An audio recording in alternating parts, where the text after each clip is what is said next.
पूर्व प्रधान श्री बनवारी चौहान जी की आज 10वीं पुण्यतिथि पर जो है कि लोग फूल माला अर्पित कर रहे हैं। आप देख सकते हैं कुनवा के मैदान पर काफी संख्या में लोग आए हुए हैं।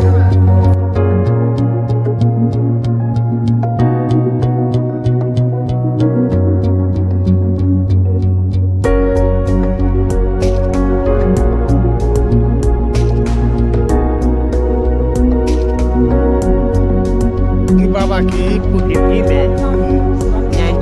में ऑल इंडिया के कॉन्फ्रेंस उसमें एक जो था डांगे जी करके था, बोला नहीं ये ऑल इंडिया कॉन्फ्रेंस नहीं है, ये ऑल वर्ल्ड का कॉन्फ्रेंस। रेडिकल पॉइंट बोला जाता है जो लाल झंडा वाले तमिलनाडु के थे, उन्होंने बोला कि ये ऑल वर्ल्ड का कॉन्फ्रेंस है। ऑल वर्ल्ड में जितनी रेडिकल मतलब कम्युनिस्ट पार्टी के सिद्धांत वाले मार्क्स लेनिन और कुछ और माओ से तुम विचारधारा को जो मानने वाले हैं उन सबको यहाँ बुलाया गया। उन लोगों को यहाँ पर बुलाया गया और उन्होंने बहुत बड़ा कॉन्फ्रेंस किया। कॉन्फ्रेंस को दबाने की नई कांग्रेस सरकार जन्म में ली थी, इसलिए इसको दबाने के लिए पूरा पुलिस का आरोप लगाया।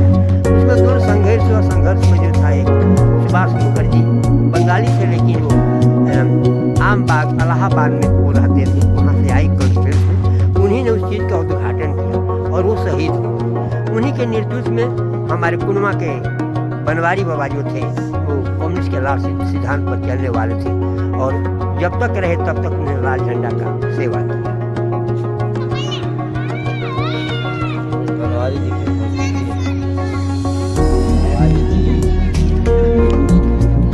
गरीब परिवार में पैदा हुए और उनके युवावस्था के समय ही कुनवा मानिक किसान सम्मेलन का आयोजन किया गया जी। इसमें सुभाष मुखर्जी समेत देश के किसान नेता कम्युनिस्ट नेता यहाँ उपस्थित थे। उस समय कम्युनिस्ट पार्टी कांग्रेस सरकार ने गैर कानूनी घोषित किया था और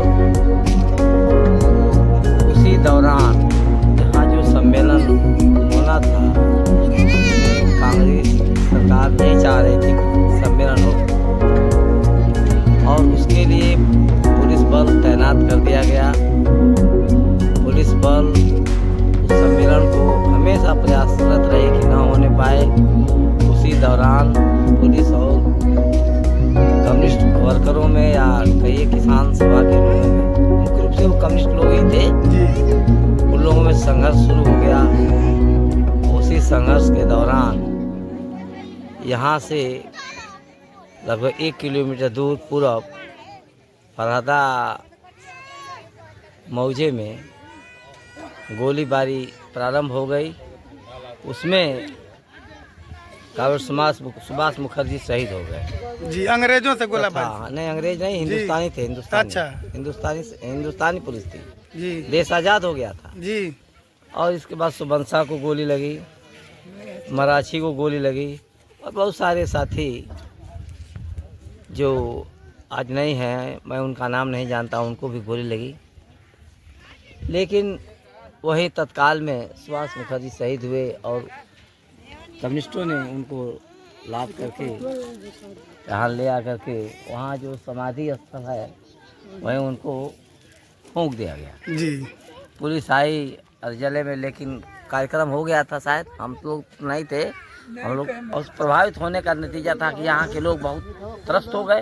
उस समय की राजनीति दो ही विचारधारा की राजनीति थी, एक अमीरों की राजनीति, एक गरीबों की राजनीति। गरीबों की राजनीति का नेतृत्व कम्युनिस्ट पार्टी उस समय कर रही थी जी। और आज 10वीं पुण्यतिथि पर हम लोग इकट्ठा हुए हैं और बहुत लंबे अरसे तक इस ग्राम सभा के प्रधान रहे।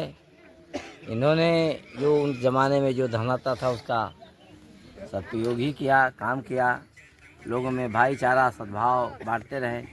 इनका दरेक विशेषता रहे कि ये गोलबंदी के कम शिकार थे जी। लोगों को मिला जुला के, जो थोड़ा सा इनका विरोधी भी था उनके यहाँ भी जाके बैठना, उससे बात करना, उनसे मिलना जुलना इनका एक माने स्वभाव था। तो ये उस तरह के आज की विचारधारा से दूर थे और जब तक रहे तब तक उस लाल झंडे को पकड़े रहे।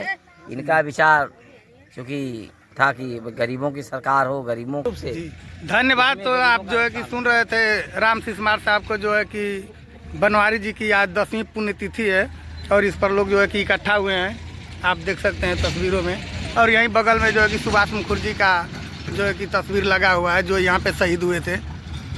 तो अब पुण्यतिथि का कार्यक्रम चल रहा है, देखिए फूल माला पहनाया जाएगा।